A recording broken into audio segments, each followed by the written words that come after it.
Pasar pembalap MotoGP 2024 menghangat.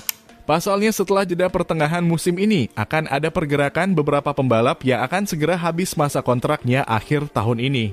Salah satu yang menjadi sorotan adalah Franco Morbidelli yang tempatnya di Yamaha diragukan akan terus berlanjut. Selain itu, beberapa sumber menyebutkan Alex Rins menjadi incaran tim pabrikan Garputala itu, di mana dia adalah mantan pembalap Suzuki yang menunggangi motor dengan mesin yang sama konfigurasinya dengan Yamaha M1 saat ini. Saat konferensi pers hari Kamis di Sachsenring, runner-up MotoGP 2020 itu kembali ditanya mengenai masa depannya. Mengenai masa depan saya, kami masih berdiskusi dan hingga kini belum ada yang jelas.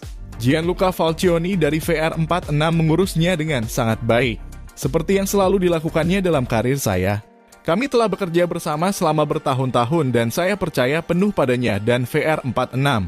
Saya percaya bahwa kita semua akan membuat keputusan terbaik, kata Frankie.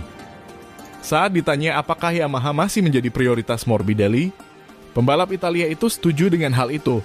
Lalu, apakah Frankie tidak menunggu keputusan Marco Bezzecchi dan tim Muni VR46 yang rumornya juga akan dipindah ke Pramac? Aku menunggu pilihan terbaik. Jika wartawan ingin tahu lebih banyak, mereka harus bertanya dengan Gianluca Falcioni, kata Franco Morbidelli sambil tersenyum. Carlo Pernat adalah manajer dari Enea Bastianini dan Tony Arbolino. Dan dia akan segera mencarikan tempat untuk Arbolino yang sekarang berada di Moto2 ke MotoGP, khususnya di Ducati. Menurut saya, hal yang cukup pasti adalah Alex Rins akan pergi ke Yamaha sebagai pembalap kedua menggantikan Morbidelli.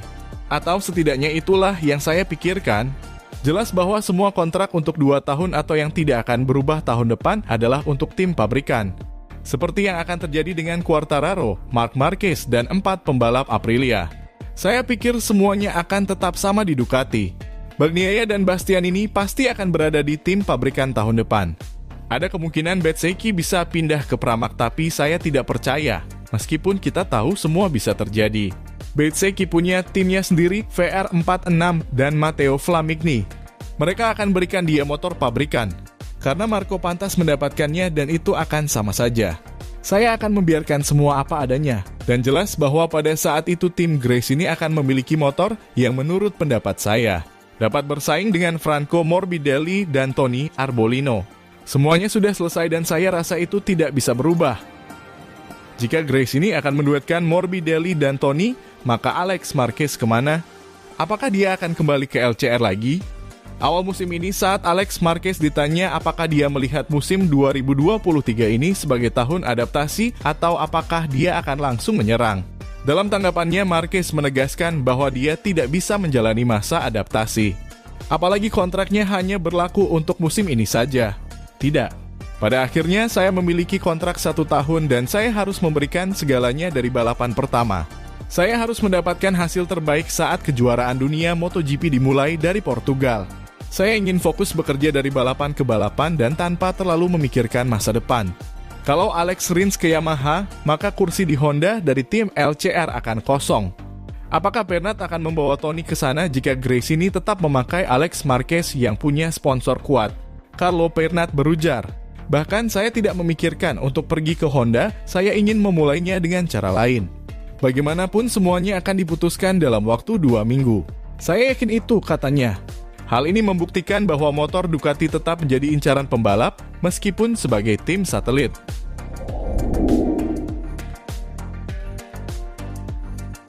Bagaimana pendapat bos Ducati tentang hal ini? Franco Morbidelli bisa saja bergabung dengan tim Grace ini di MotoGP musim depan. Salah satu bos tim Ducati yakni Paolo Ciabatti tampaknya memberikan informasi penting ketika berbicara tentang pembalap dari tim satelitnya itu. Franco Morbidelli menutup GP Assen di tempat ke-9 memanfaatkan banyaknya crash di antara lawan yang mendahuluinya. Namun selain kekacauan dalam balapan dengan banyaknya pembalap yang jatuh, pasar pembalap MotoGP juga kacau. Dan Direktur Olahraga Ducati Corse, Paolo Ciabatti itu, berbicara tentang calon pembalap mereka tahun depan, yang tentunya benar-benar menarik. Kontrak Fabio Di Giannantonio di tim Gresini Racing kini tampaknya berada di ujung tanduk, mengingat crash yang dialami di GP Belanda. Pembalap Italia itu hanya mengumpulkan 34 poin di paruh pertama musim kejuaraan. Di antara pembalap Ducati hanya Enea Bastianini yang lebih buruk darinya. Namun dia absen dalam 5 balapan karena cedera. Desmose di GP juga menjadi motor yang paling dicari pembalap meskipun berada di tim satelit. Dan rumornya ada pembicaraan antara VR46 dan Borgo Panigale untuk menempatkan Morbidelli. Memang masih belum resmi, tetapi hipotesisnya sangat konkret. Mengkonfirmasi negosiasi awal antara Gianluca Falcioni dan manajemen puncak Ducati. Alex Marquez dipastikan tetap di Gresini meski belum ada pengumuman resmi untuk tahun depan. Fabio Di Giannantonio diberi waktu tertentu untuk memperpanjang atau tidak kontraknya, jelas Paolo Ciabatti kepada Sky Sport MotoGP. Sementara Carlo Pernat menawarkan Tony Arbolino dan VR46 mengajukan Franco Morbidelli. Ada juga pembicaraan di paddock bahwa Morbidelli bisa menggantikan Toprak di Superbike yang akhirnya dibantah oleh Morbi bahwa apapun yang terjadi dia akan tetap berusaha membalap di MotoGP dulu.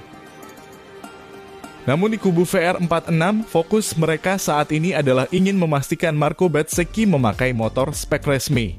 Dan dari markas Tafolia, mereka meminta agar Bezzecchi tetap di garasi Muni VR46 tanpa harus memindahkan pembalap Romagna berambut keriting itu ke Pramac.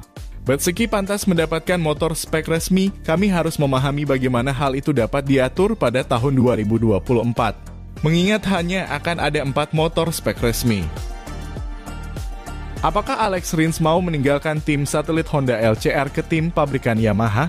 Secara teori semua memimpikan berada di tim pabrikan.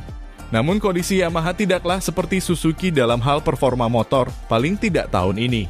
Sementara Alex Marquez sepertinya sulit untuk kembali ke Honda melihat pernyataannya yang tidak terlalu suka berada di tim Jepang itu, baik dari sisi motor dan dukungan teknisnya.